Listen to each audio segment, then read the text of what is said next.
Welcome to the Casual Hour. Let me dust this microphone off really quick.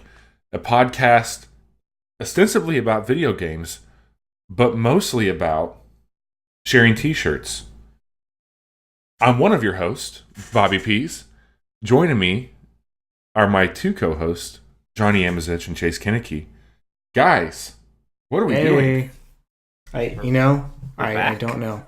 We're back, and you guys are wearing each other's shirts. What the fuck have you two been doing for? No. Johnny is just wearing my shirt. Yeah, this is called also wearing my shirt. The Chase Kinnicky boyfriend t-shirt. Okay, look, I know we've been gone for a minute, but what the hell has happened here? A lot. We haven't been gone that long. It's been, 3 months? 3 months? Enough for you guys 4 to months. be sharing clothes. Well, it doesn't fit me anymore. Actually, I think that Chase gave this to me while we were still doing the Casual Hour. For those of you listening and not watching, which is probably nobody besides me, they're sitting in front of me right now wearing a shirt that once belonged to Chase or now belongs to Chase or is property of Chase, and Johnny's wearing it. All right, let me bring this back around. And I am Chase's property. Yes. Gross. Let me bring this back around. Today is April 1st. I'm here with my two favorite fools. Yes. But more importantly, this is the last day of PAX East 2019. Yes. And I can say that I have worn the shirt that I am wearing to PAX. For those of you not watching the video, because we don't have a video, I'm wearing a shirt that has a cheeseburger on it that says content that is based on a game of TKO from, I think, the Waypoint crew. And Johnny is wearing and I have a photo of myself with Danica Herod wearing the shirt, which is great.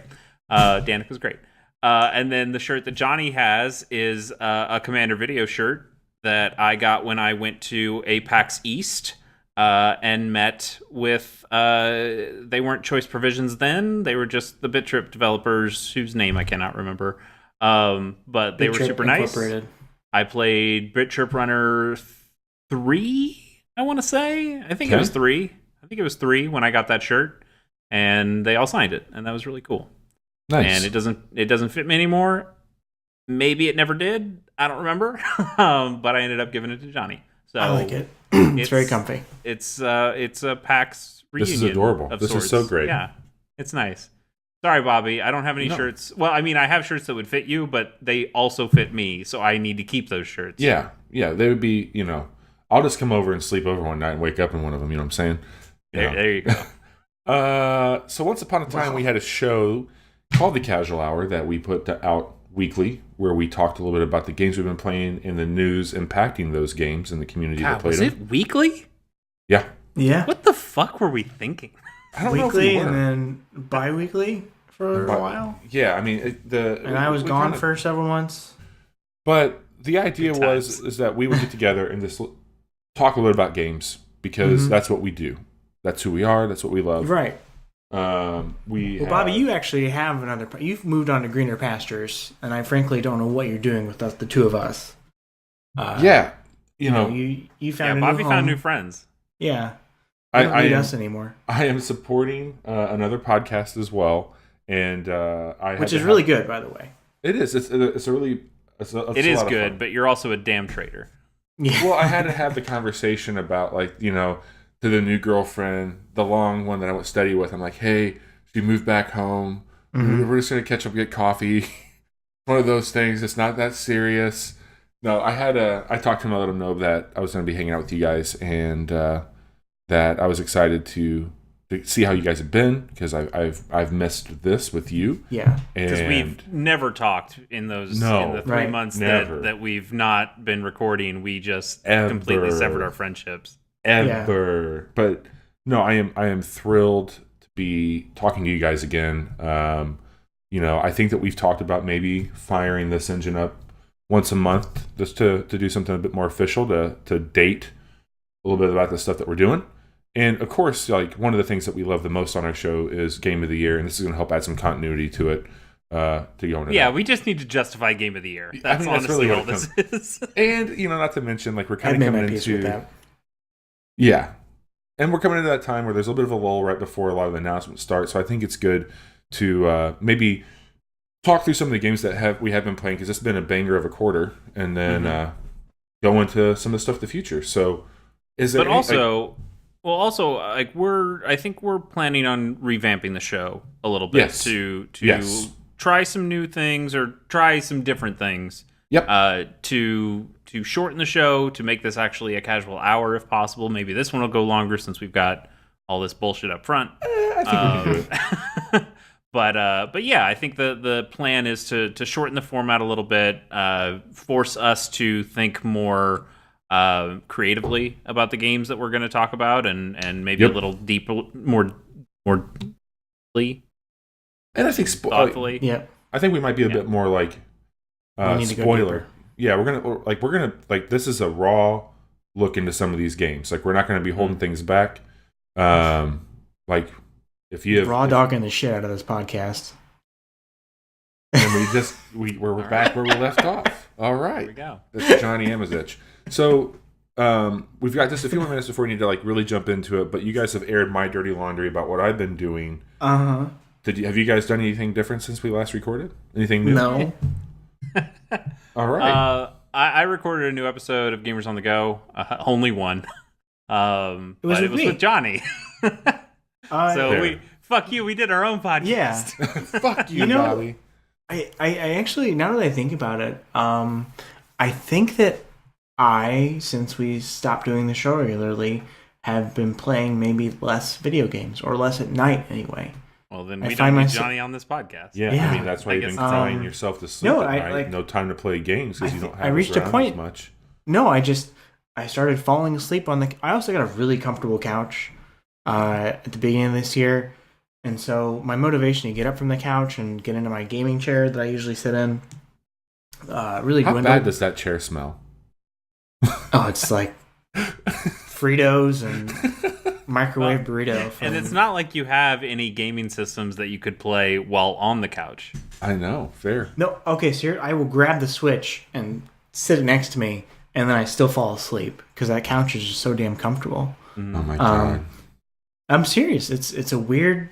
I'm so bored that it's had on me. Okay, so what have you guys been doing on your casual hour vacation? Johnny bought a couch and sleeps now. I did. Well, yeah. I'm an old man. I fell asleep on Sunday afternoon. Started a media empire. I was playing Minecraft with Jude in the middle of the day, and I fell asleep with the controller in my hand. Ugh. Who are you? That's where I'm at in my life right now. Wow. God, you gotta get out of that habit. Hopefully, this will do some things for you to keep you from being with your family and being present in life and playing more video games. That's what we're here to do. Yeah, really fix the priorities. I appreciate that. Yeah, readjust your life, Johnny. I need to sort my priorities out, guys. But the Gamers on the Go episode that Johnny and I did was on Super Mario 3D Land. For sure. Hell yeah. 3DS, yeah. Awesome. Hell of a game. We had a good time doing that, and that's out there. Still, gamersonthego.com if you want to go find that stuff. But yeah, I've slowed way down on that, but I need to jump back in. Got some ideas for shows, but I can see at least 2 of them right now. One day there will be a Minish Cap episode. Someday. We can only hope. Maybe. Wow. Yeah. All right. Well, I want to tell you guys about Ape Out. Please do. Yeah. Actually, to bring this full circle from the PAX talk, this is a game that I talked about a long time ago on the show. Yes, I remember. I saw it in Seattle, I believe, maybe a couple years ago. This is I think this is one where you recorded with me from a hotel room. Yes, that's right. And we talked about it there. You got information from the field. Yes. Directly. And interestingly enough, man, whenever I saw this in the eShop, because I had forgot about it, and then I see it, and I'm like, shit, why do I know this game? And I remembered. Yeah, exactly. Same thing happened to me. Mm-hmm. So I honestly haven't downloaded it. I guess part of me, even though I had fun with it at PAX West, I kind of felt like there wasn't much more that I needed to play. But I think I'm wrong on that, because it sounds like there's a lot more to it than just the demo I played at West a couple years ago. So Bobby, how has Ape Out been? Ape Out has been absolutely insane. It is such a mixed bag of all kinds of different elements in a video game. This is from Gabe Casillo, He has this published by Devolver. I think that they have some. I think they published it, and I think he's like done like pretty much everything else with this game. Yeah. Quick little snapshot of what you're getting with the game. It is a top-down. It looks like a Saul Bass painting. If you're familiar with him, he did a lot of the Hitchcock stuff. It is a hyper-violent, beautifully soundscaped video game of an ape escaping from Ape lab. Escape. But Ape Escape. No, damn it. It's top down. It's like a Hotline Yep. Miami. Yep. But you're a gorilla. You are a gorilla. It is a very simple mechanic game. You have a grab and an attack, and that's really about it. You have a left and a right trigger that you can use, or I believe you can use X and Y on the controller, and that's it. So this game, the premise of it is that it is I guess I'd call it like a roguelite type game, because you are essentially working through these levels that are presented to you kind of like tracks on a record. They even do the like, hey, flip over side A to side B, which is really fucking cool. And they are procedurally generated? Yeah. So the layout of these levels is going to be procedurally generated. The content within, so like placement of enemies, walls, all that stuff is going to be rearranged a bit.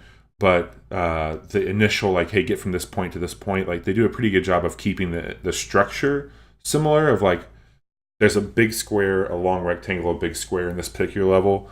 But the things inside of those squares are going to be randomly generated each time or procedurally generated, whenever you line it up to play. The idea is that there's varying enemy types that are going to be trying to keep you from escaping, usually by deathly force. So they have shotguns or like rifles, and then they start to evolve, and they have a bit more widespread. Some of them even start to get strapped with TNT that, if you are too close when you attack them, they take you out. If you get away from them, they can throw it at you. If you're holding them and somebody shoots you, because you can use bodies as shields for the most part, but if you hold one of them, they obviously blow up. It's wild. I think for me, though, the thing, graphically, it's got style for days. And incorporating into that style, something that we've talked a lot about on this show is music. And that, to me, is one of the most interesting things about this game. And there's a lot to unpack here, but the sound. Have you guys seen anything with the sound? Yeah, it's like really percussion heavy. Right? Yeah, every time you kill someone, isn't there some sort of percussion that happens? Mm-hmm. So, like, it's almost like jazz, right? It is jazz, which is so cool. Like, you are essentially kind of orchestrating a jazz song in each level, which is so wild to be doing, because then you get in this weird mix of like, there's a hyper violence that you start to ignore. Because, I mean, when you kill somebody, it's pretty gruesome. Like, there's a big splatter of blood and limbs, and you can sometimes pick a limb up and throw a limb at somebody. But as you're like moving and navigating through this death field, it starts to become more like, man, I really like to have a fill here. I'd like to have a hi-hat. So like, you start to smash these guys, and it's like, tss, tss, tss, tss, and like the other drums come into it, and it just fills in so neat that you get caught up in making this really chaotic jazz album. And does it make you rethink how you want to try and beat the level, like based on how you think that the soundtrack will play out? Well, yeah, because like the game does a really good job of getting you back in the action if you die. So like a Hotline Miami, you had, I believe, one hit and you were dead, and yep, you get 3 essentially in this, and so you can start to time it, and you get a trail, like you start to leave a trail of blood that gets bigger as you take in more damage. So there's been times that like you're repeating the same thing a few times, and so like this part of the song's coming up, so to speak, and then you can add something different into it if you really want to. But it just blends together in a way that like I really wasn't quite expecting, because one, your eyes are just watching this really crazy perspective of a game, and then the art style is so unique. The procedurally generated levels are always different, so your mind can't get too familiar with it. There is a level of like twitchiness to it, because you have to react pretty quickly to some of the guys, and that's one of the cool things is that it's got like, it's not a stealth game, but it has some stealth elements in Correct. that it doesn't so much have vision cones for enemies, but your character, the gorilla, has a big vision cone, and because of the Saul Bass art style, there's a lot of really contrasting colors, And Yep. but because of that vision cone thing that you have, it makes people just kind of pop out from places you didn't expect, and that's where Yep. that kind of twitchiness comes from. Absolutely. And so, the first record that you play, because there's 4 of them. I think there's 4. Pretty sure there's 4. I think you're right.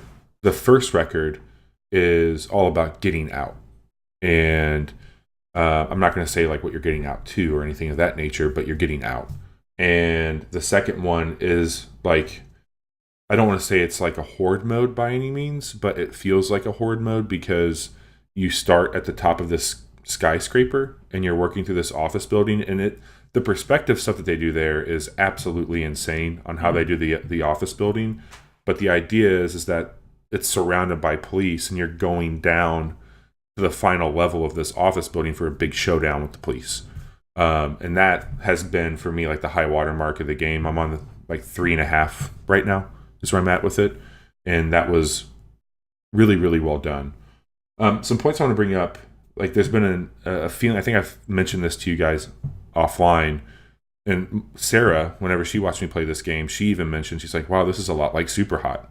And there's not anything mechanically about that would make me feel, except for like the guys coming after you, but I have felt so many hints and like vibes and emotions that I had when I was playing Super Hot, which is a game like you guys all know how much I like. Yeah. And playing this, like, and that you feel like a badass as you're there's a big doing part of this that. stuff. Yeah. I think the visuals lend a lot of it too. Yep, the like visuals you are, Really you simple are like this color palette. Yeah, this minimalism. You're this orange gorilla that kind of does remind you of the colors that you see from a Super Hot. You'll see like the bullets aren't slow like they're in Super Hot, but there are Right. trails to them, so there is kind of that feeling into it. I can totally see the bits of, I don't know if I'd call it inspiration, but at least the bits of coincidence, the bits of connective tissue that you can see between those two games. That's interesting. So I've really enjoyed that aspect of it. I love it on the Switch. It plays really well on handheld. I've played it quite a bit on my television set just because I have a really nice sound system, and that's been something I've enjoyed immensely, is having that there. This is a game that like I kind of appreciate dying in. It's got one of the best death screens I've ever seen in a video game. It zooms out and it shows you your progression on the world, but it's a hallway shape. And right now, if you're listening, I'm putting my arms parallel to one another, and on the top portion of that, it basically splits the word dead, and it shows you a map of how it is, and it just looks so cool. And then immediately throws you right back into it. So like when you complete a level, you're in a longer hallway, and then a title screen comes up, and the title will have different music that goes with it, and you go into that segment. And so like starting over in that title segment, like it just always feels pretty rewarding. Like death has a reward in this game. Like obviously you want to get to where you're at, but you can see where you've been, and it helps you kind of like, oh shit, I was almost there. Like if I would have like just tweaked and maybe gone up instead of down, like I could have made this work a little bit better. It is tons of fun. Like, it's gonna be high on my list come game of the year for style. I mean, it's got style with a fucking bullet, man. Like it's just so well done. It's so well done in that sense, and it's so simple. And I think that's what we talked a lot about with Super Hot, and about like how well it worked with the concept. So if you haven't played it, I highly recommend it. I think it is a perfect game for the Switch. You can buy this game for $15, and I feel like there's... Okay, that was gonna be my next question, was how much it costs. Yeah, $15, man. I think that you can probably beat this game in like a 2 to 5 hour range, depending on like how good you are. But I do feel like this is a game like Super Hot again, high replay value. I think it's a great showing game. Like this is a game that I would like to like put in somebody's hands on the Switch. Like, oh hey, you've never played the Switch? Well, here's Ape Out. Check this out. Yeah, and I think it is a console exclusive to the Switch. Yep. Is it? It's I on thought it was Windows and Switch. Yeah. Yeah, Windows and Switch. Okay. Because I looked it up. A different game. Yeah. Yeah. Part of me wonders if it does really have that high of a replay value. Because unlike other roguelikes or roguelites out there, it doesn't have power ups. You're not getting things as you move through the level. It's not changing every time. other than the procedurally generated levels and enemy placements, which can be an interesting way of doing that stuff. But I think that's the reason I haven't gone back and bought the game since I played it at PAX West in Seattle. It's like I feel like I kind of knew what this game was, and yes, there is way more to it than the demo that I played. I didn't get any of the office building stuff. I was just in that first area, and so I think I'm probably going to end up picking this game up and playing it.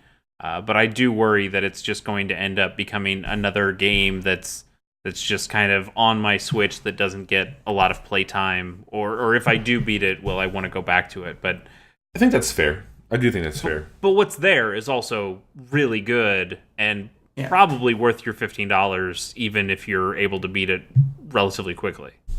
Yeah, I think if you look at like cost, if I had like a cost analysis for like joy in a game, like it would be definitely worth every penny. The one closing thought I'll say is it reminds me so much of some of the games that we grew up playing from like a skill and difficulty and like just the way it's laid out. Like this game could have in a lot of ways, except not a lot of ways, visually it would have been very different, but the mechanic and the core of this game could have been on Nintendo. Yeah, totally. This could have been a game that, you moved on a very different platform, but like it's just a point A to point B, have some fun, get into it. Like there's something very familiar, but also something very fresh and new. It's a really, really, really well done game, and I'm so happy I got to play it. Nice. Well, from one game that takes you about 2 to 5 hours, to another game that apparently you can beat in an hour if you're good. And I'm sure, Johnny's good, so I'm sure he's done that. Johnny, but Johnny doesn't talk beat about, games. Sekiro? Shadows Die Twice? Sekiro. Sekiro. So, did you beat this game in an hour like some people have been doing? I'm not that good. I have gotten good, but I haven't gotten that good. So big surprise. Johnny really likes the new FromSoft game, and I think I like it a whole lot. I think I might like it more than Dark Souls 3. And this one's way different. Like Bloodborne. Bloodborne was different from Dark Souls, but this is way different. All those games. A seasoned Souls veteran could pick up Bloodborne and get a pretty good feel for it. The combat was a little bit more fast paced. You had to be a touch more aggressive. Pairing was different. All that stuff. Yeah. Right. Yeah. Was there rolling in Bloodborne? There's no rolling, right? There's rolling. No, there's rolling. Okay. There's no rolling in Sekiro. There's a dodge, and there's a dedicated jump button, which you've never had in any of the FromSoft games I've played before. You're also extremely mobile. So you have a grappling hook built into your prosthetic arm, and you can use that to get to high places and scope out an area. And if you try and play this like you would approach a Dark Souls game, you're going to have a bad time. Well, let's back up for a second. Yeah. I'm sure a lot of our listeners... All of them, like all millions of them, I'm sure, are going to be familiar with Sekiro. Probably at this point, familiar with Dark Souls, familiar with From. But it's been out for just on the off chance, why don't you tell us kind of what the setup is here? Because it's very different from Souls. It's in a completely different setting, completely different characters, all that kind of stuff. So it is set in the end of the Sengoku period in feudal Japan. You play a shinobi named Sekiro, or Wolf, as he's referred to, who is the protector of this young lord. And he is kidnapped by this general who cuts your arm off. And the lord, not Wolf. The lord is kidnapped, yeah. Gotcha. And so you, Sekiro, fight this general, and then... I found out, even if you somehow beat him in this fight in the very beginning, you still get your arm cut off. And you wake up in this dilapidated temple where a man known as the Sculptor has given you a prosthetic arm. And as you progress through the game and explore different areas, you can get new prosthetic tools that you can use in different combat situations. It's Mega Man. Yep. And so you get like an axe that can break shields, shuriken that you can use to disrupt enemies. Sekiro, man. Yeah. Anyway, moving on. And it is a far departure from previous games that they put out. There are like some trappings that carry over, like you still rest at a Buddha statue instead of a bonfire or there a lantern. There are still fog doors that I've seen. There's still fog doors that you have to beat a boss to get past. But it really challenges you to think about how you want to approach a situation in different ways. Stealth is a very important aspect of this. If you just go rush into an area full of guys, you're going to get your shit fucked up pretty quickly. It's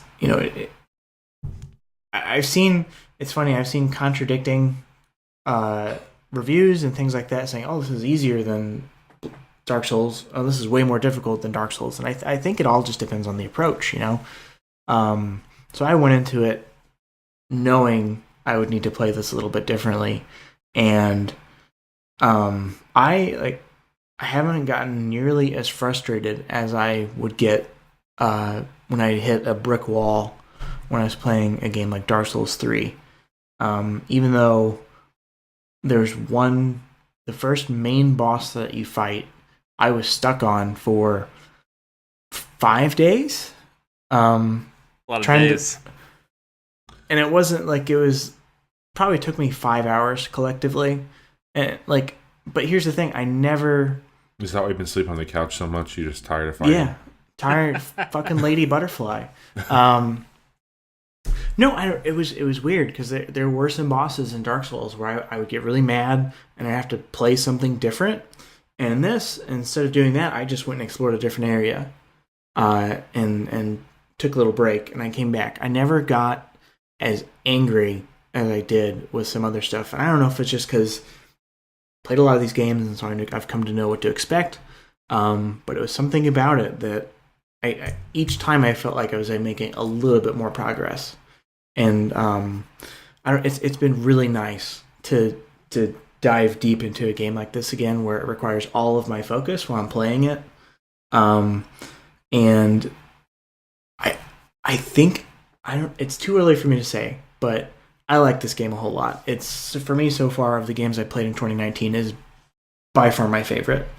But yeah, do you guys have any questions about this game? I could ramble for a long time. How are you feeling about only having one weapon? Like Dark Souls and Bloodborne, Dark Souls especially, Bloodborne, it seemed like they kind of shortened or limited the amount of weapons that you had access to. But the cool thing was those weapons changed into like secondary weapons. But in Sekiro, it's really just the sword, and then you have the prosthetic arm that can change for like some special abilities, but it's all just the sword. Are you feeling do you kind of miss having options when it comes to that? Does it feel freeing to really only have the one thing to focus on?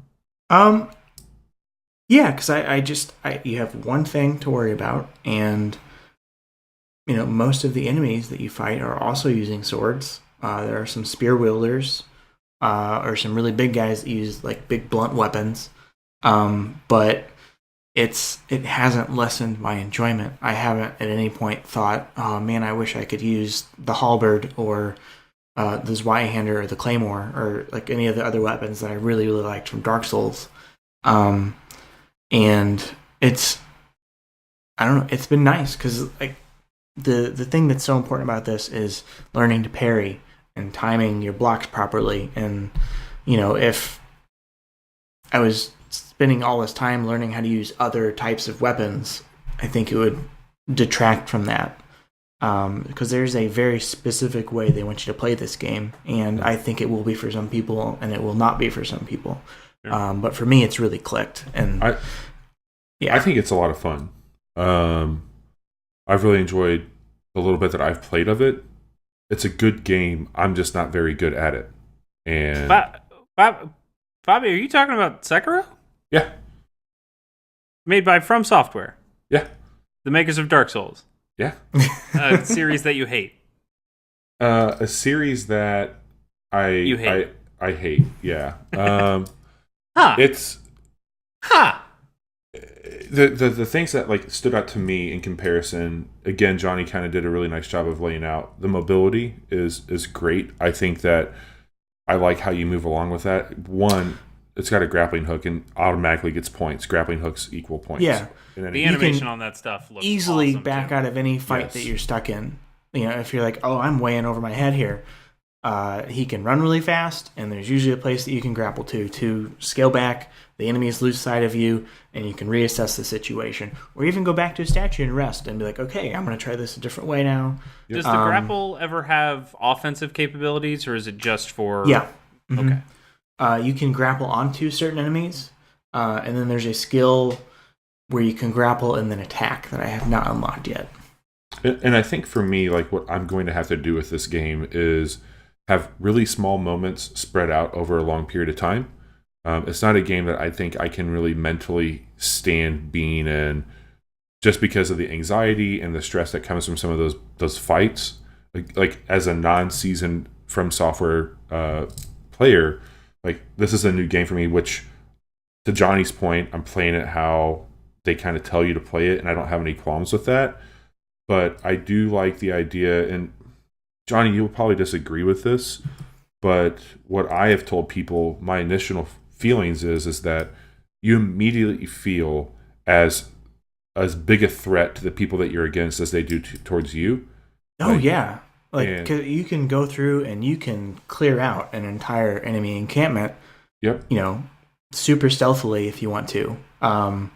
You know, sometimes if I'm just trying to farm experience or something, and I'm trying to rush an area, it usually doesn't end up working in my favor, and I die. But if I just take the time to take them out one at a time, you know, it works really well. The last point I'll make is I don't want to take all your time here with it. Is that I really appreciate a game like this where like I've heard you talk about lore, and I've heard you talk about like how fantastic these worlds are and how well designed they are. And, like that was just something that how the fuck could you pay attention to when there's so many things trying to kill you in those games? It's like how I always felt. Item descriptions, bro. Well, sure. But I think what I like about this game is that like I can take my time just like looking around and seeing what the world is. You can pause the game. Yep. And you can get There's into a pause menu. Yeah. So like when I was playing it, like once I got the grappling hook stuff down, like I was just hopping around looking at stuff. If I'd see a few one-off guys, I'd go down and I'd just do my best to fight them. And then I'd get to a really tough encounter and I would have to like say, okay, I'm going to put something else on for a bit. But yeah, like I don't know if this is a game that like has really clicked with me like it has with you, and I don't think there's any surprises there. But it's definitely the first one out of the gate where I didn't immediately want to turn it off. Good. I have two more questions. One's like a really easy one. Are you guys playing with English or Japanese? I switched back to Japanese after playing in English for a little while. The only reason I kept it in English is because I realized the guy who does the voice of Sekiro also does the voice of Charles in Red Dead Redemption 2. And Charles is a really cool character. Yeah. But I just switched it back to Japanese last night. Okay. He does a good job. The voice acting's good. Absolutely. Yeah. And then my second question is the subtitle of this one is called Shadows Die Twice, and that refers to this new mechanic where you can instantly come back to life, whereas in Dark Souls, if you die, you're dead, and you have to go back, and then you have to go on your Souls run or whatever. Yeah. Bobby, I guess specifically for you, because I feel like this is a feature made for players like you, and if I played this game, players like me who don't like Dark Souls because of that kind of time-wasting quality to it of, oh god, I died, now I have to go back and regrind all this stuff, and being able to have that one chance of, okay, hey, I can fuck up, I can come back to life, and I can actually get over this hump. Has that been something that has made you feel better about this game than previous From Software games? And then also to Johnny, does that feel like an easy mode kind of thing for you to have that, or does it feel like it kind of balances out? So Bobby, first I want to kind of hear what your thoughts are on that. It's kind of like how I felt with Celeste, like how you could just bounce right back into where you were. And so for me, like knowing that was like a part of the game, like you were going to be dying a lot because of how difficult it was, like this makes a lot of sense to me. Like, oh, okay, this is a really nice quality of life feature. One thing I encountered with just like my comfort in dying is that there is something that happens in the game, a disease, and I don't really understand that disease, but I don't think it's a good situation. And that mechanic, though, plays into that because it's about death, so I do think that counts against it. But for me, I absolutely love it. It makes sense. It makes it more comfortable. It's a quality of life enhancement that I and that's appreciate. the dragon rot, right? Dragon rot, right? Yeah. And I believe there are ways of eliminating that or like clearing yourself of it, but I'm sure that's like an extra challenge or to find items that are somewhat limited to the world or something. Yeah, and balance that out. I know you can do that because you get an item for each person in the world that becomes afflicted with it. Okay. And then there is a way for you to cure them of that, but I haven't gotten that far yet. So is that kind of the somewhat like evolved humanity system from Dark Souls in a way? Yeah, and I mean, it also just makes you think about, okay, do I really want to resurrect? Do I think I'll be able to get out of this situation, or should I just die and start it over Sometimes again? dead's better. Yeah, exactly. So Johnny, how do you feel about the die twice mechanic? I think it works well. They explain it in the lore of the game, so it makes sense from that perspective. And then it is nice to get a second chance. And it's not as punishing because from what I understand, so you earn skill points as you kill enemies, right? Once you have earned a skill point, the only thing you lose is progress to the next one. So if I'm halfway to getting a third skill point, it'll go back and I'll have a quarter of what I've earned to the next skill point. And then you lose half of your money, which where I'm at in the game now, there's only like a handful of things I can spend the currency on. So it really hasn't been a big deal. It hasn't really bothered me. And there's an area early in the game that's pretty easy to go through and farm and just get several hundred gold or whatever. You need to restock on some stuff. So, but just in closing, I like this game a whole lot. No real surprise there. And I'm really looking forward to playing more of it. Nice. Very cool, man. I'm happy to hear that it's clicked with you. I know that this has not been a banner year for you so far. Yeah, and that's not to say I haven't played other things that I've enjoyed. It's just nothing has been consuming all of my thoughts as much as this game has since I started it. It's fair. Totally fair. And I'm honestly the same way. I haven't had a lot of games that have excited me yet this year, especially nothing on a scale as grand as a Sekiro. Like Division 2 is not quite my thing. What are some other games that came out like the Far Cry New Dawn, Anthem? But yeah, like and the games I should be excited about, something like Fire Emblem Three Houses, like that one I have some serious reservations on from the things that I've seen. So I'm kind of feeling a little bit down this year. I know there's some good stuff coming, but I think the end of the year is gonna, like, I felt the last few years, this period that we're in right now has really been the defining period of the year. But I do think we're gonna get back to that last quarter of the year. I think there's going to be some really wild stuff that happens. More to come. Yeah, especially. This could be the last big year for these systems that we have currently. True. More to come on that. Except for the Switch, I guess. Chase, I gotta hear about this game you're playing, man. I gotta hear I want the Chase Kinnicky hot take. Chase is you. Chase is you. Well, Chase has been playing Tokyo Mirage Sessions Sharp FE. Nothing has changed on the show, folks. It's a game made by Atlas for the Wii U, and for some reason I did recently pick it up and play it. But that's not what I'm talking about. Today I want to talk about Baba Is You, which is where your pun came from. Good, which is a good pun. I just needed to get my joke about actually getting out there and playing TMS again. That's fair. God, TMS is so good. Anyway, Baba Is You is fascinating. It is. It's the best way that I've been able to describe it is Sokoban meets The Witness meets programming. And for those who aren't familiar with Sokoban, that is like the top-down block-pushing puzzle game, and that's where the perspective comes from in this game. It is top-down. It's very much on a grid that you don't see the grid, but it's there. Yeah. And you're pushing objects and in a lot of cases, words, and you're pushing those words to create phrases. So the title "Baba is You" comes from Baba is a singular entity. The word, the text BABA is like a block, and then is another block, and you is another block. And when you put those three together and make it say Baba is you, that means that the player character, what you control, is Baba, which is this little sheep doggy thing.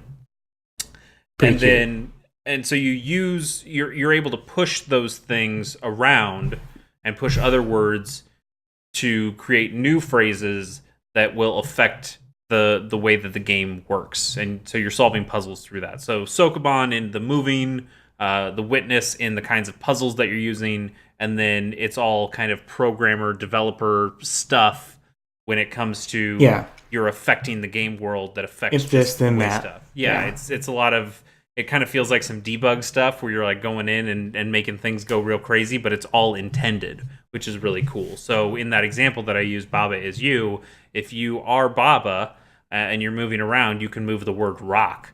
And now if you push the word rock to knock Baba off, and now it says rock is you, you're no longer controlling Baba, the sheep character. You're now controlling an actual rock that is in the world. So now that's your player character.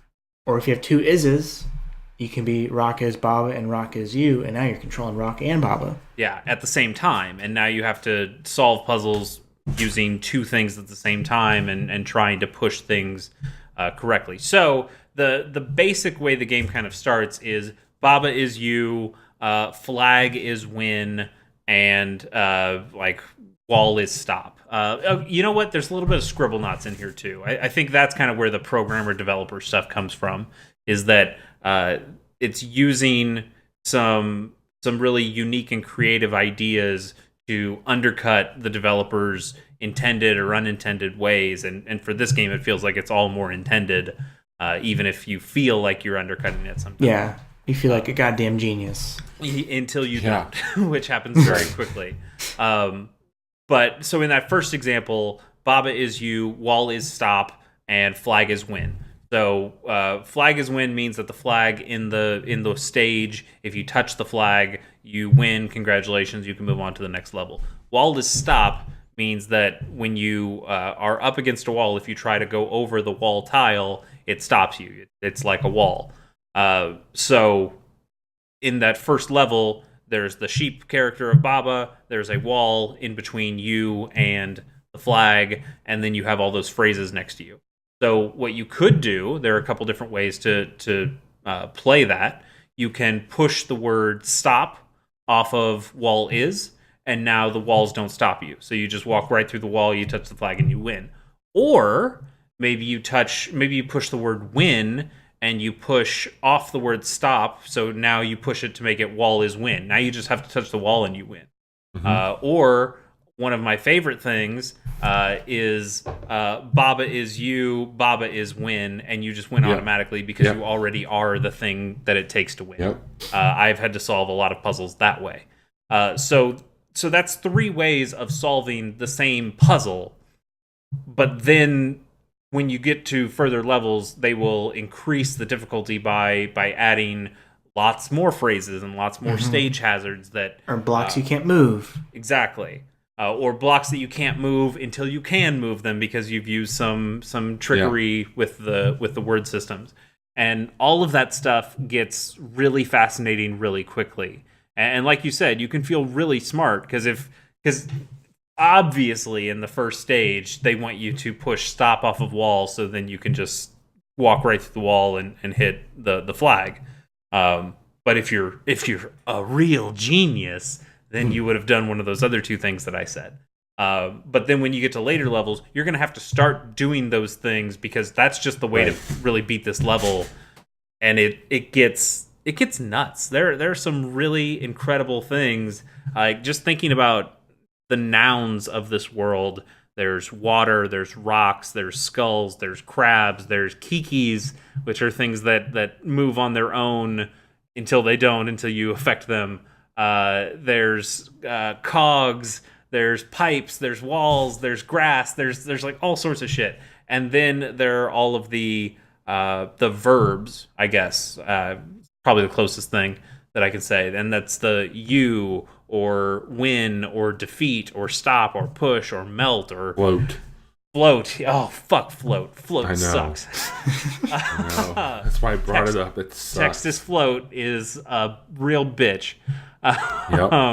Yep. But it's the way that you can bring those words, and then they also add and at some point. So then you can get into the territory of Baba is you and key. And okay, now you're controlling both Baba and a key, and you're moving around. But key is open, Baba is not open. So if you can move your key to this door that says door is shut, well, now that means the door is open, and they both go away, and now you're back to just being Baba again, and you can move around the level freely. It's if you can tell, it's a little hard to describe using words. I think it's something that you pretty quickly get once you're looking at it. Yeah. But these just become like these feel like they feel like the morning crossword puzzles or the daily brain trainer stuff that you might get. Sure. Except it just feels like it's another layer deeper. Yeah. Yep. It's you both have been playing this game, right? Yeah. Yeah. The two games I'm enjoying the most right now are the two most difficult games I played in a long while. Totally. Like From that was completely different directions. I was listening to Giant Bomb, and Ben Pack is also playing both of these games, and he said if you want two games that make you feel really dumb and really bad, you should play Sekiro and Baba Is You. Yes. Congratulations, Johnny. You are. I mentioned this to you, Chase, before Johnny joined the call tonight. And one of the things that I love about this game is, as complex and as difficult as it can be, there's something so relaxing and soothing about this game. And like, I think it's interesting too, in comparison to Sekiro, where the anxiety and the dread of a game like Dark Souls for me kept me from wanting to explore it further. There is something about Sekiro and also Baba Is You that is very much saying you will be rewarded for your risk. Play around, feel it out. You can escape from this fight really easily. You can revive yourself if you get killed.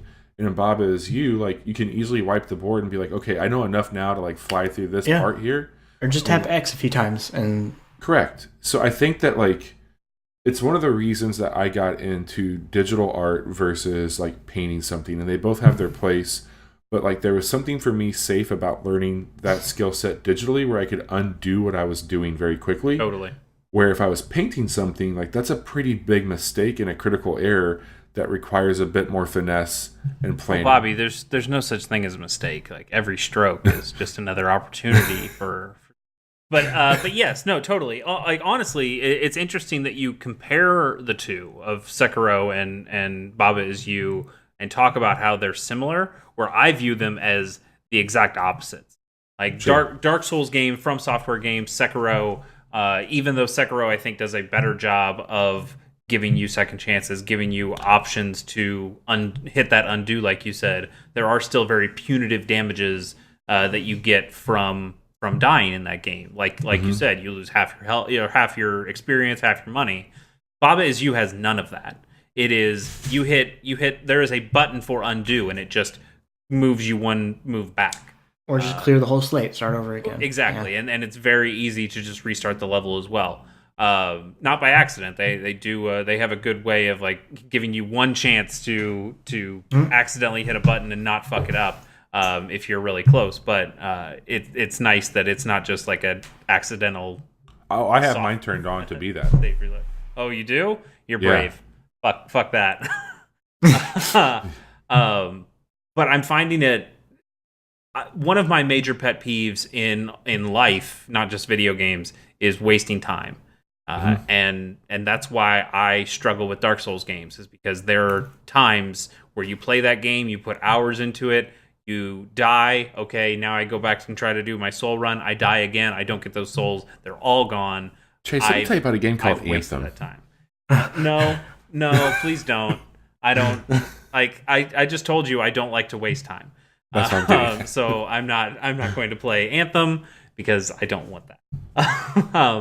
But Bob, Is You, nothing feels wasted, because not only is every step, and I know kind of what the Dark Souls players would say is, well, you're getting the experience of like you yourself are understanding, and I'm trying to make myself sound like a douchebag because I play Dark Souls. But Succeeded. Well done. Yeah, totally.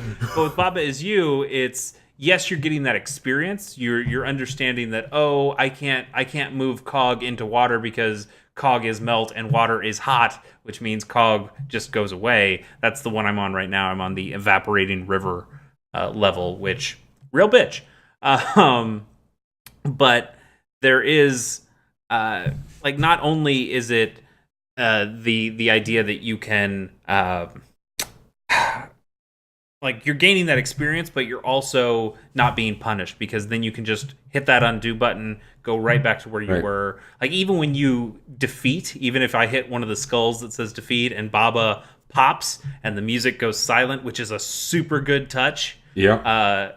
I can just hit X one time, undo, and then Baba comes out and the music starts playing again. And like, it allows you this playground, this sandbox to really just kind of discover things and try things on your own, and it's fantastic. It's something that I get very frustrated with rather quickly, because I feel like I should know the answer, or I feel like I'm really close to the answer and I'm just missing that one little thing.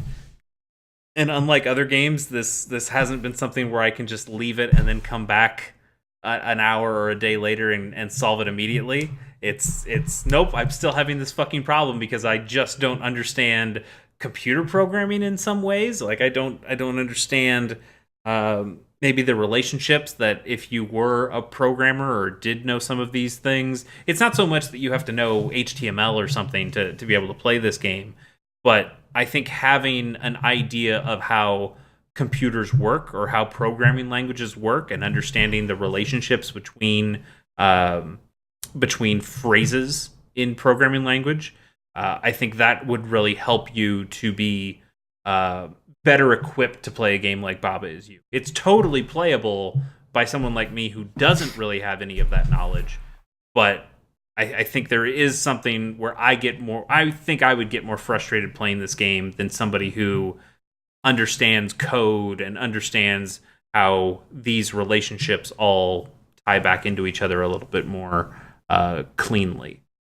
Are you guys finding some of that as well?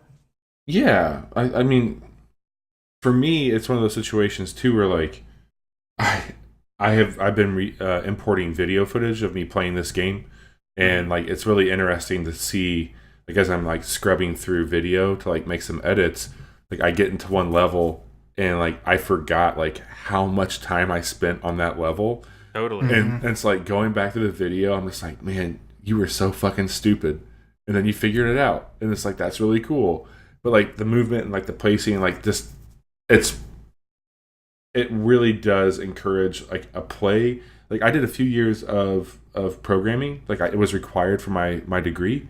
And I absolutely hated it. And again, like, I'm not mathematically inclined. I don't think with my brain that way. I like to feel things a bit more. And there's a really weird thing happening in Baba Is You where there's like the ability to emotionally feel something, like, while also critically thinking about it. Like, I think there's some really interesting mixes of like left and right side brain thinking in that game. And I look at a company like Apple, who has been trying really hard with like coding to like try and like get people involved in coding at a younger age. And again, like, by no means are you writing code and Baba is you, but I think that you're training your brain to think in a way from a programming language that it fully understands, like, the cause and effect of putting certain words together and what that means. Like and logic. And like for me, like, it also helps out quite a bit with spreadsheet rules and formulas and like some of the stuff I use there, which I feel like it's a lot more inclined with some of that formula, which is light coding. But yes, I agree with what you're saying. I definitely vibe on that for sure. And one of the here's where the game really started to get me. You can get through the first few levels kind of no problem, and then they add an extra level, and that first extra level that you get to is, I believe, is called the Submerged Ruins. And this is one I know Johnny and I kind of indirectly talked about a little, and I'm guessing, Bobby, from that reaction that you've also passed this. This one feels like the first one of, hey, you think you know what you're doing, you don't know shit, and then and like that's kind of this that first one that really tests you and shows you that this game is maybe more than what you considered. And I've got the level pulled up here, so I'm looking at it again. I know it's not super fascinating to talk about something like this, but there's a rock that you have to push at least a couple spaces, because there's some words there that you need. It's actually, the words are rock is push, and you need to use those so you can get the word push and change it to some other things in the word rock as well. So you have to push this rock a number of times, but if you push it just a little bit too far, you also push the words crab and flag into these terms where crab becomes defeat and flag becomes win. And you need something to be on win, because that's the only way to beat the level. And which means you also have to have crab hit defeat. And the problem is there's a flag behind a couple of crabs, and you have to be able to pass through those crabs. And for the longest time, when you're playing this level, it's like, well, the first thing I got to do is knock that rock over just enough to make flag as win and crab as defeat, because I need to go get those words, and that's the only way to get them out of this place. And that's what you think for the longest time. And then you find out that you can push just enough to you can take the word, what is it? I think it's rock is, if you push rock is push off, so rock is no longer push, now you can walk through the rock instead of it being an object that pushes. So you only have to move it 2 spaces rather than 3, and that third space is where it kind of puts the whole level into motion. So if you can just get it there, move the rock is push off, so now you can move through it. Now you can treat the whole level way differently and be able to use the resources of it. And I feel like that's the first level that really made me first tear my hair out of going, I don't know what I can do to this. I feel like I've done every possible thing. But then you actually get to the end of it and you figure it out and you go, oh, that's how that works. That's really incredible. Like that level, I think, is once you've beaten that level, or once you've figured out the trick to that level, or even once you see that level and understand how daunting some of these tasks can be, that's where the game really starts to show its true colors. That's where I think that level is really where you see if Baba is you is for you, or if it's totally not for you. And and as much as this game frustrates me, I think this game is for me. Like this, there's some really cool stuff in here.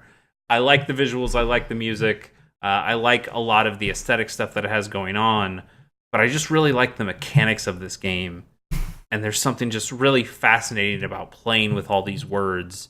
And that's coming from somebody who has no interest in programming or any of that kind of stuff, but just likes the way these relationships work and likes the way you can create strategies and solve these little puzzles that way. And also it does, it feels a little bit more like The Witness. I know I said The Witness just in that it's a puzzle game, but it feels like The Witness in I can leave at any time. There's usually 3 or 4 different puzzles available to you at any one time. So you can go, okay, I don't understand the Submerged Ruins. Well, that's an extra level. You don't have to do that right now. You can go into these other 3 levels. And then you can bring some of that knowledge back with you when it's time to say, okay, now it's time to come back to the submerged ruins and make it my bitch or whatever. And that's where the witness really hit me. Of you'd get to the town, the village in the middle of the map, and there's all these crazy symbols that you've never seen before, and you can't really solve. I mean, you could solve them right then, but you just don't have the knowledge. You don't have the information to be able to solve those correctly. But once you go to different parts of the island that show you, okay, here's what the triangle stuff means, or here's where the dots mean. Now you can start to bring those back with you, and now you can solve stuff in the village. That's kind of where Baba Is You works. And it works in that similar thing of like, I don't know what to do with this right now, or I know kind of the things I can manipulate, but I'm not getting it right, so I don't feel like I know all of the mechanics or the tricks. There are other levels that are there that will probably teach you those tricks in some form or fashion that then you can bring back to previous levels. And that's really cool because 100%. You don't just feel like you're stuck on one level the entire time. Yeah. I think that yes. I mean, I don't think I could say anything better than what you just did to like summarize it. Like it's a game that I feel very comfortable at being bad at, but also feel very rewarded at figuring out. Whether it takes me a minute or 30 to do it, my deduction pays off, and I really appreciate that. Yeah, bad is me for sure. I am not very good at that, but like I do enjoy. It's happened a couple times where I just send you guys like kind of the answers. You're not able to really determine what the answers are because it's just me saying 3-word phrases. It's just saying It's just me going, "Rock is sink." Yes. You guys going like, "What the fuck are you talking about?" It's like, "Rock is sink, guys. Rock is sink. Everything's great." So this game is also $15, I believe, and I think it's out on pretty much everything. Well, I don't know if it's on. I don't think it's on PS4 or Xbox, right? I thought it was. I think that it's like a. Let me pull it back up here. Like I think it's one of those weird like itch.io type situations. Because this was a. Yeah, you might be right. A Game Jam game.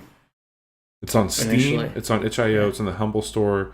It's on Nintendo eShop, and it's also on Bandcamp, which I think is some music, which is fantastic. Which is really, I mean, like, so 2 big bangers to the Switch right here. This episode. The Switch is the indie darling we love. I'm sure it'll come to other consoles soon. It's not like there's any reason it couldn't. But this is also, it's given me Minute vibes. Too. For sure. And I think it's a lot of the art style. It's a lot of the playing it in a more clever fashion. There's something really neat about this that reminds me of Minute. But I think I like this maybe even a little bit more than Minute. So $15, Baba Is You. You can download it on PC or Switch. Chase, do you think this is a game that you'll be talking about in December? Probably. I hope... like this game is not specifically made for me. There are things that I really enjoy about it, but there should be games coming out this year that I can think about. Psychonauts 2, Pokemon, Fire Emblem, other things that are way more in my wheelhouse that I feel like would probably knock this game off any sort of list. And I'm just going to keep talking. Don't worry about it. But there are other games out there that I think would knock this game off the list for me. Okay. But there's something really cool about it, and I could see myself bringing it up for lots of different categories. I think style is probably something I'd bring it up for. Probably would lose to Ape Out, but I think it's something to talk about. I agree. And, Baba, best new character for sure. Absolutely. Definitely. Yeah. Well, gentlemen, I know that we talked a bit about the format. We have some news we can talk about, or we can just say we're happy with these 3 games tonight. What would you like to do? I'd like to cover the news a little bit because I think there is some interesting stuff, and having you both here and having your let's call it expertise and be generous. Sure. But I would we've had two new-ish console announcements. Actually, there's been a lot of new console news. There's been potentially two new Switches coming out in the semi-near future. One's more like a casual handheld 3DS kind of thing, and the other one's supposed to be more of like a Switch Pro. And that's interesting enough on its own, but the systems that we really want to talk about is the Google Stadia and Apple Arcade, which I still don't really quite understand what Apple Arcade is. So can we start with that one? Yeah, and I want to start with this a little disclaimer. I do work for Apple. By no means do you they... built this. I did not build this. I did not do that. By no means do I represent their beliefs or feelings on anything that I've shared or will talk about tonight on the show. But I also just want you as a listener to be aware that, like, I work for Apple and I appreciate what Apple does. And I don't want you to be like, oh, he only likes it because he works for Apple. Like, I do think there's some cool stuff here to talk about. But in no means am I speaking on behalf of Apple when I do this stuff. Sure, but like Tim Apple did come up to you and say, Bobby, I want you to go on the casual hour and talk about our game service. That's a directive from Tim Apple. That's a direct quote. CEO. So Apple Arcade it shares a lot of similar DNA to Microsoft's Game Pass service. So you will pay a flat fee, which has not been disclosed yet, per month. That gets you exclusive games to the App Store, but then also a handful of other games that a developer can include into this service. I don't know what that would look like for them on if there's an audition or if it's more or less just like, hey, we want to have our game on that platform or that service. It ranges across any iOS device as well as Apple TV. Mac OS, right? And Mac OS. And so you'll be able to subscribe to this service, and then on any of those platforms that the games are involved with, you'll be able to download them to that platform. I don't know if it's going to do save states. I don't know if it is a continual handoff. I don't know those details at this time. I mean, a lot of games handle your saves in iCloud already. Correct. I just don't know if it'll be like how instantaneous that will be, especially compared to like something else that we'll talk about with Google Stadia. So are these still apps at the end of the day? Is this like a separate thing?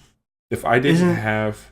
What's that? Go ahead, Johnny. Isn't the idea basically to get exposure for games that would otherwise not be as popular because people don't want to spend money on a single thing? I think what they're really trying to do is combat where the past 10 years has really put games at as a whole, where specifically on a mobile platform, like right now you can download, I'll use this game, I've used it when I was on the Nerdy Bits, for example, with that, but you can get XCOM downloaded on your iPad for like $10, usually on sale. That game still to this day in the Microsoft store, that same game is $30. And there's been this really big like value versus benefit debate over the last decade on freemium games versus like why would this game fail if it was 99 cents versus $10.99. And I think what they're looking at is how do you get people who only play free games to give these developers that like put a lot of their heart and soul into these games more of a shot and a chance. And I think giving it on a way that like, hey, you can spend this flat amount of money per month, the developers are going to benefit from it, and you're going to get to hear their stories and play great stories. And I think that's really I like their focus there, especially given the platform, where I think like Stadia is really trying to go for your core gamer. They're going for the people who have the Xboxes, the PlayStations. I think this is looking at it from a point of you have a really powerful platform that's grown and evolved a lot. We have an issue with people devaluing games based off of a price tag only, without even having the opportunity to go and try them because, hey, it's if it's not free, I'm not playing it. So I think that's kind of where their angle is. I guess I'm still a little confused in the logistical things, and part of that is because I just don't think they were very forthcoming about some of that stuff because they didn't want to be at some of this point. And part of it, I think, is just me not quite understanding the Apple ecosystem all that well. But currently there are apps that you can buy or just download because they're free, and you can play on various platforms. Some apps will work on your phone and your iPad, or some just are made for iPad and not for phones. Maybe that's not the case anymore. Maybe it still is. And then there are also certain apps that work with your computer, with your Mac, or with your Apple TV. I think there are even some apps that work there, but it's not everything works on everything currently, correct? Right. I mean, certain things will, but not everything. And so what this is a subscription service for a large amount of games. They said 100 exclusive games, and then they also showed a bunch of games that I know are coming to other platforms, so I imagine it's more than 100 games that they're talking about, but 100 of them will be exclusive to the service. Right. And those games will be, hey, these games are going to be available for everything. But it doesn't affect some of the other apps that are out there that can only work on one or the other, or a couple of them. Yeah, correct? So you're going to have there's going to be the ones that are tied to... Yeah, it's good. So like it'll be a situation where these particular handful of games, when they come out, will only be available if you subscribe to Apple Arcade. The other thing of it is that, like, let's just use... let's say that Baba Is You came out on iOS, and it wasn't a part of that service as an exclusive, but it was bundled into it. So like you could buy it as an app and own it and have it without subscribing monthly. I, as somebody who subscribes to that service, automatically have it. Think of it like Game Pass. Like I can go in there and I can play Crackdown 3 because I have it in that inclusion, or I could have bought it and owned that game and just not subscribe to Game Pass. Okay. I guess when I watched the keynote or the presentation, part of me thought this was like a completely different service, which confused me a little bit, because one of the things they mentioned that actually really impressed me is they said no free to play, like there are no microtransactions in these games. Like that's not what these games are going to be about. We're not even allowing them onto this service. And part of me is thinking, well, that's where Apple and these developers make a shit ton of money. Why wouldn't you have those be a part of this service? But now it's starting to make sense that it's not like those games are going away or those games aren't available on other devices as well.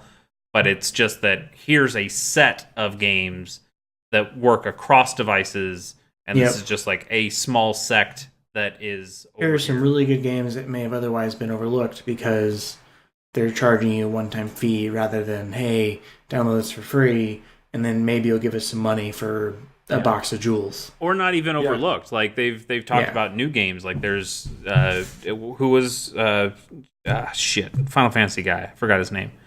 I know what you're talking about. I don't know his name right now, but like the hand-drawn, like handcrafted worlds and shit. Totally. Like not even awesome. Hand-drawn. It's like literal photographs of things, of scenery that they've, like dioramas that they've built, and then they add on the characters, the polygonal characters afterward. Like some of those games are new. Some of those games definitely would have gotten attention on this service, whether they were part of this service or not. But still pretty cool. I mean, I think it allows. Yeah, for sure. And like if you look at the App Store and specifically the game section of the App Store, it doesn't really change a whole lot when you go to the top 10s. I mean, it's usually the same, especially like what's even more eye-opening is you go to top grossing. So if you go to top grossing in the App Store, holy shit, man, like that thing's been pretty much pinned down for a long time on what it would be. And so the developer behind Iconoclast, like he was talking on Twitter one day, and like he just put out a post where he was talking about like penetration is hard as fuck to do in this market. And so like I think about it from a development standpoint, like how can you compete with a cash cow like a Clash Royale whenever you're trying to tell something a bit more intimate and something a bit more like focused and streamlined, like this is a time and place, a story. So I think if you had a service that didn't allow that crap into it, and I'm sorry, I don't want to call it crap if you like it, it's just not for me. But if you don't allow something into it, and then you have this service where it's going to shine a spotlight on these stories that people are trying to tell, and bypass some of the like rat racing of the metrics of the App Store to be like either featured or highlighted or recommended word of mouth. Like I think it does a good job of additionally putting in a platform where like Apple's trying to entice some of these indie developers in a lot of ways, like how Nintendo did with the Switch. Yeah, that's how I break it down. Yeah, I think there's something cool about it. I mean, it's something that has been going around gaming circles in the past of looking for that kind of Netflix for video games, having a subscription service that is really not just an add-on like you get with something like Game Pass or Nintendo Switch Online, the way they've added old games to that. Like, yeah, those kind of feel in that vein, but this feels like the first real step of, hey, this is a subscription service that we're really going to put an effort into and really maintain, and it's not a side course. This is the main dish. This is what this whole thing's about. And it's got human curation when it comes to like recommendations, which I think is really cool. Like I think it can look at so they're doing a lot of stuff with privacy also, which it doesn't take any data that's not coming it's not shared. It's literally reading through machine learning what games you're playing, how far you're getting into it, like where you're at with it. And they're using some of that anonymous data to then help make personal curations towards games that you might like to play, which I think is really neat. Yeah, I mean, curation is definitely going to be the big thing with this service because, like you said, the App Store is a wasteland. Honestly, the Nintendo eShop is a wasteland. If you don't know what you're looking for, there's so many games coming out to that thing, you'll never really be able to find. It's really hard to discover a diamond in the rough because there's just so much rough. And it doesn't matter how many diamonds are in there. There's just so much rough. By the way, impossible to navigate. Yeah, Golf Story, the best game with rough. You should go. A lot of good rough there. A lot of good rough there. So Chase, cool. All right, I feel better about Apple Arcade. Yeah, I think it'll be really cool. I'm curious what the price is and when it'll release. They said fall, but hopefully more details soon. Yep. Now, Chase, since I've known you, you are somebody that I feel like we've had at times to drag kicking and screaming into some of the more modern things about video gaming, but just like in general, like that you don't like to change some of the ways that you do things. I don't have Venmo. You don't have Venmo. Case closed. Do you have the Cash App? He doesn't have that either. I don't have that. Yes, PayPal. I have PayPal. That's it. I also have a wallet. It stores paper currency. What's that? I also have a checkbook. You are allowed to write numbers on pieces of paper and hand them to people, and then that is a transfer of currency. I find that to be pretty useful. If you were going to take notes, how would you do it? And I have what is called a credit card. It's it's a piece of plastic that you're able to hand to somebody, and they swipe it like a Dave and Buster's. You guys know Dave and Buster's. That I know Dave Buster. And then the funds transfer from that card. It's really fascinating stuff. Like that's the technology I'm working with. And it's really cool because that stuff's like not directly tied to my bank account. I mean the check is, but like I control that. But like it's cool because nobody can hack my check. Like nobody can break into my house. I mean, I guess they could. They could break into my house. They could steal my checkbook, and then they could start writing checks. But Venmo scares me because it is tied to my bank account, and then I bet like all sorts of shitty shit can happen. And it hasn't yet for now. Shitty shit happens. I don't like it. I don't want Venmo. You also... Venmo's owned by PayPal. Yes, but PayPal's different in that when I use PayPal charges my credit card, and then my credit card comes to me and goes, hey, where's that money? And I can go, oh, here's a check for that money. Please. You have never touched my bank account because now I'm sending you a check. It's different. Oh, when it comes to video games, oh my god. When it comes to games, though, like I have talked to you about, like, oh, why don't you just trade that in? Put that towards this, and you're like, I don't like to trade stuff in. Why would I trade something in? I want to keep it. And you've also talked a little bit about the legacy aspect of something like Netflix, where what if I wanted to plug my Wii U in one day and play Tokyo Mirage Session Sharp FE again, like Sunday perhaps? Yeah, but I also think that you're in a spot too where you look at like streaming as a whole, music, TV, gaming, as something that maybe you haven't really jived with too much. And so, like with all the stuff that we're seeing right now, one, that's because my internet's trash. Sure. My internet has, everywhere I have gone, I've never had good internet, and it's made streaming anything a nightmare. Like even recording this show right now, there have been multiple times where it started to say poor connection, and you've garbled up a little bit, and now you get caught back up, and it's fine. But that sucks. We've talked about downloads for PS4 and for Switch and for Xbox that are days at a time.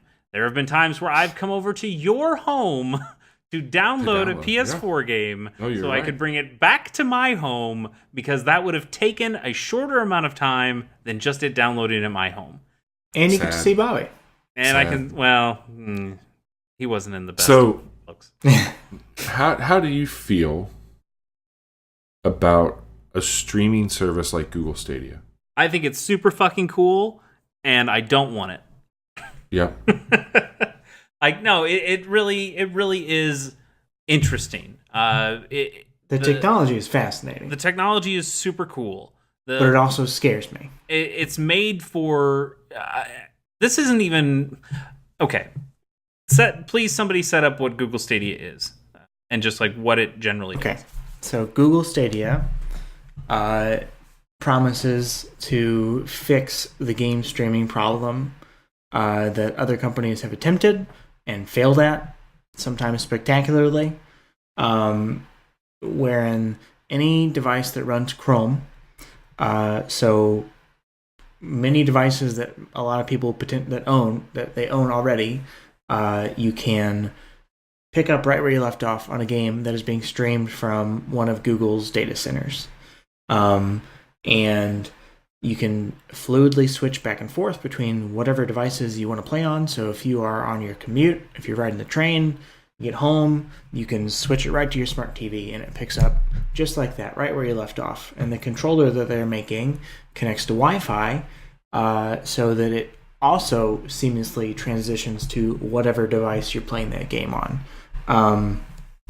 They promise super low latency, 4K 60 frames a second if your internet's fast enough, and then even up to 8K, they said, which is kind of dumb that they came out and said that. Well, I get why they said it. It's like a future-proofing thing. It's like, hey, we can do this when people are able to actually do it, which is not now, but it'd be great if in the future we've already set up so it can have that switch. Yeah, we're thinking about the future to scale this up.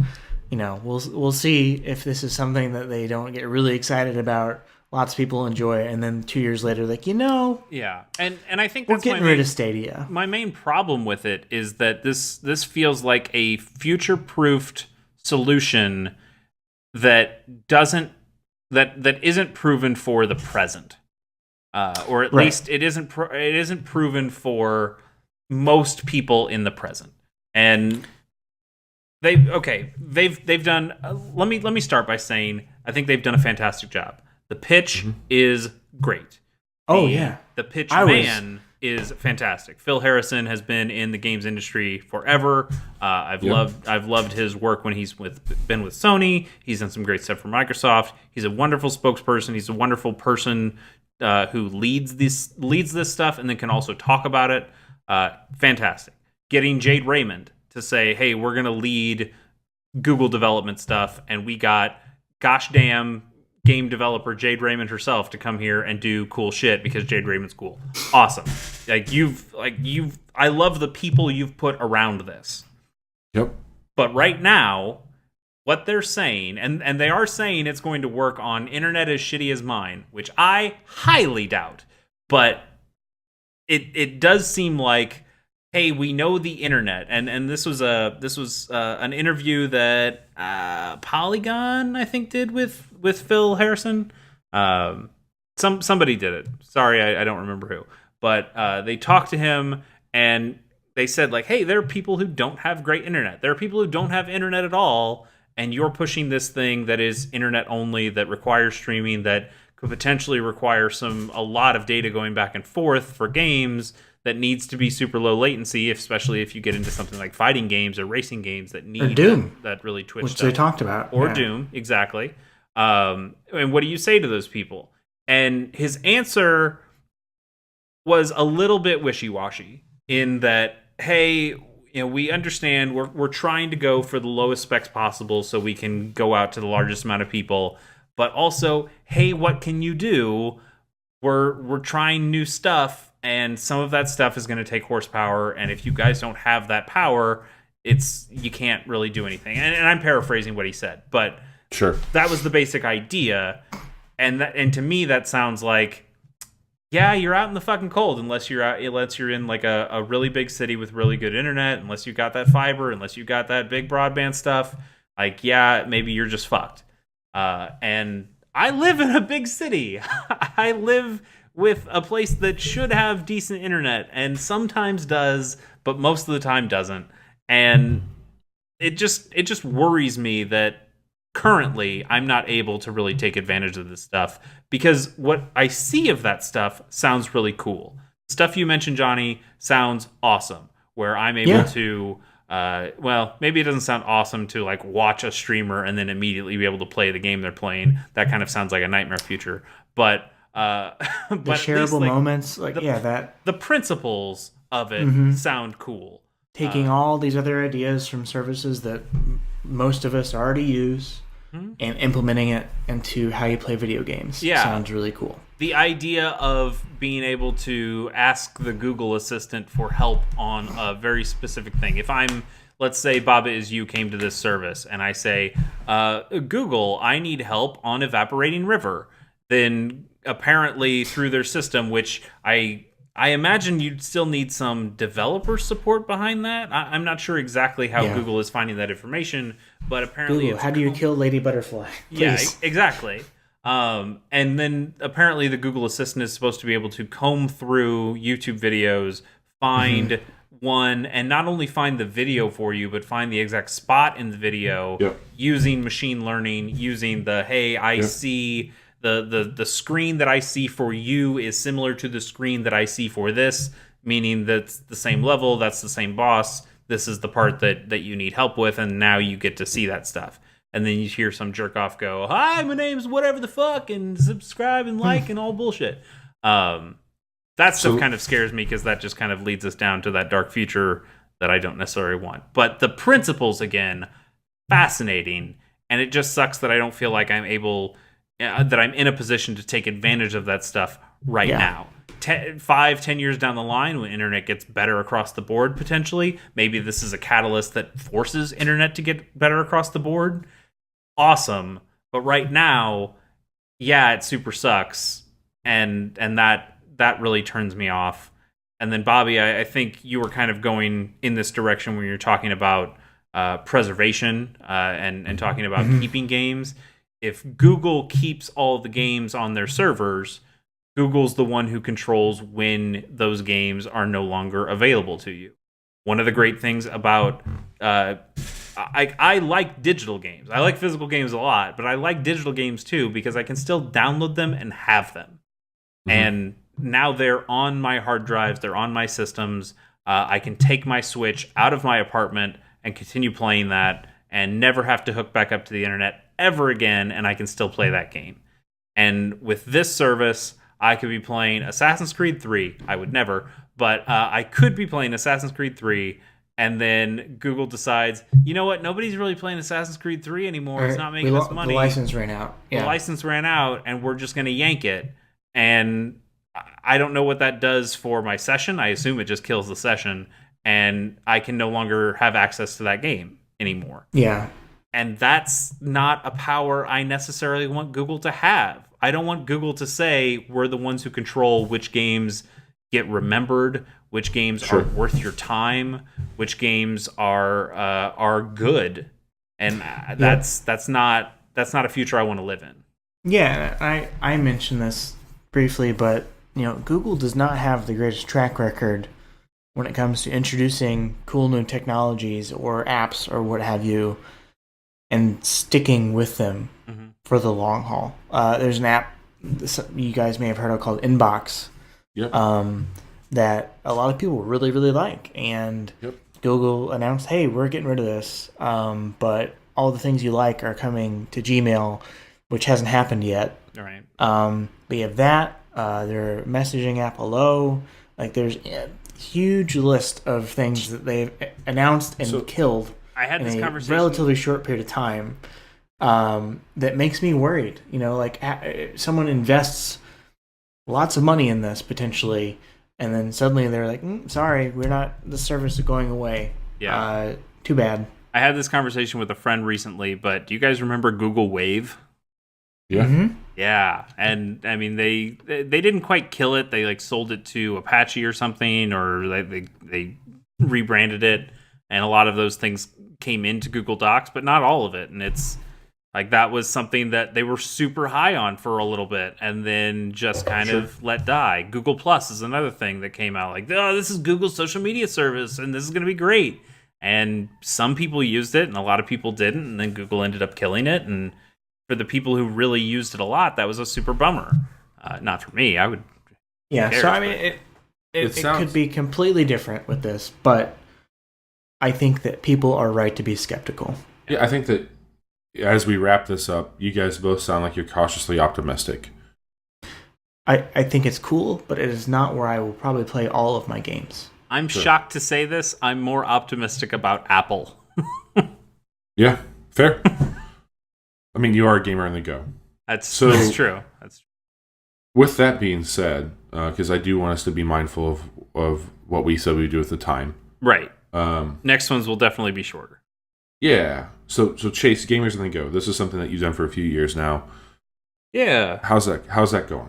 I mean, it's slow, and part of that is just a little unmotivated. Part of that is playing other games right now.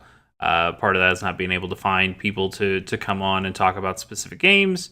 But like I said earlier in the show, Johnny and I were able to come together. We played Super Mario 3D Land for the 3DS, and we did an episode on that. So that one's out there, gamersonthego.com, and I plan to keep on doing that show forever, I suppose, and I just need to get inspired about another thing or play another game that counts to that, and then there will be more episodes.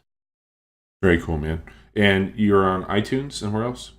Yeah, iTunes, SoundCloud. You can search Gamers on the Go and find that stuff. But yeah, gamersonthego.com is probably the easiest way to find it. And if they wanted to get more of you, Chase's hot takes on things, where could they find you at? Oh, the hottest of takes. They could go to Twitter at Chase_Koeneke, Koeneke. I don't tweet a ton, but I tweet a little bit.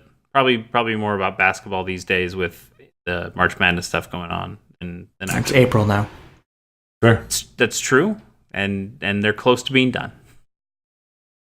Johnny. Yeah. What about you? What do you got going on outside of this show?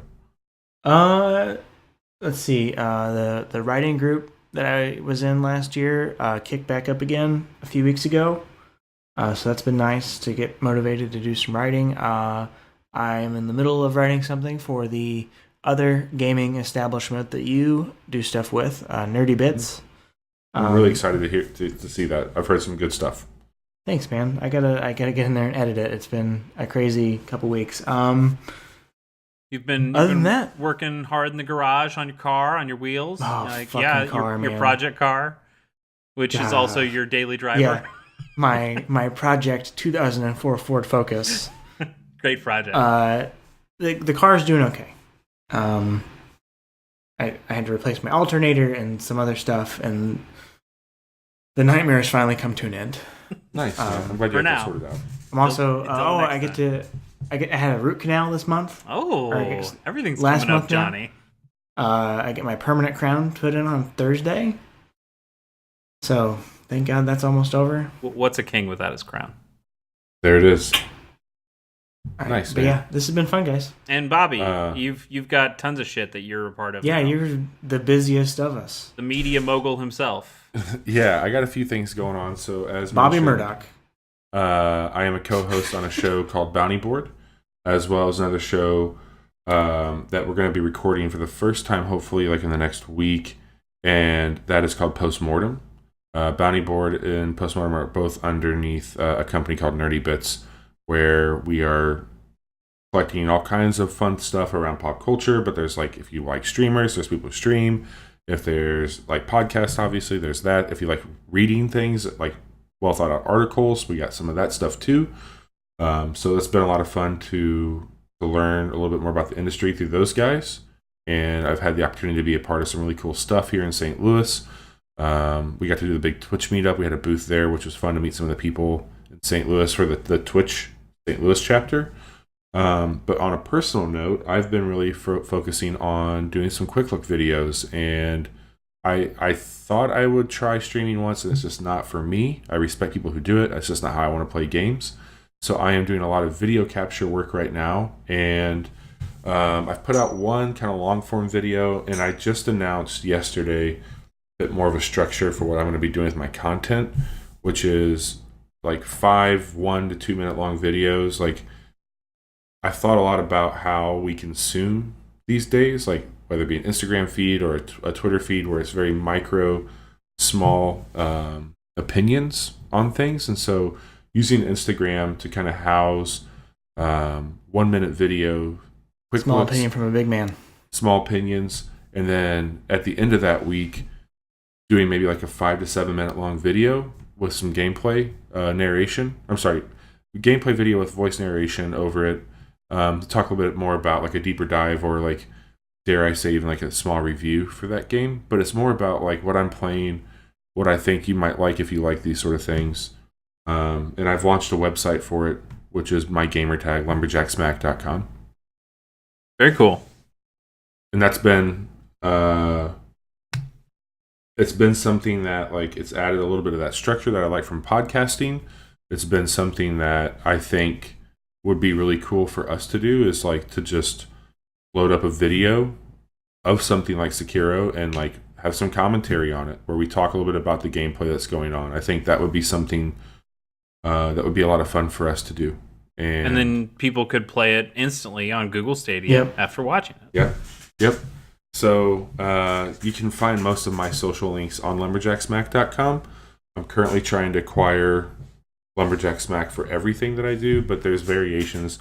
If you want to find it directly on Instagram, it's Lumberjack Smacked on there. But I'm working on trying to get the ownership to the handle Lumberjack Smack there as well. You should get Lumber Smack Jack as well.